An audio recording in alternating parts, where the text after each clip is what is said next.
یہ ہے مقبوضہ بلوچستان۔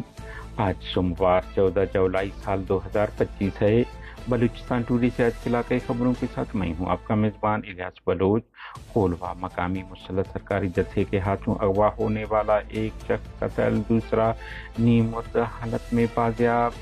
مشکل جبری لاپتہ شخص قابض فورسز کیمپ میں ہلاک، نعش پرسا کے حوالے کر دیا گیا۔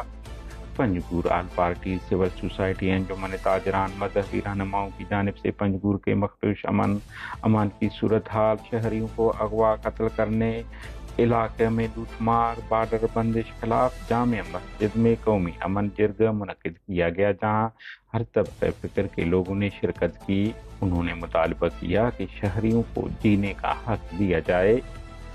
امن کمیٹی فلور کھولوا کا ایک اہم اجلاس سگگ میں منعقد ہوا جس میں علاقائی مسائل، عوامی مشکلات اور بنیادی سہولیات کی عدم دستیابی پر تفصیل سے غور کیا گیا۔ اجلاس میں علاقے کے معززین، عمائدین اور سماجی نمائندوں نے شرکت کی۔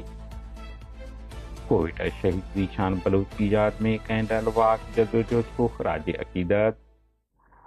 پنجگور طوفانی بارشیں، زرعی انجینئر کئی بار علاقے کا سروے کیا اور نقصانات کا تخمینہ لگایا مگر داد رسی کے حوالے سے اقدامات زیرو ہیں۔ عمائدین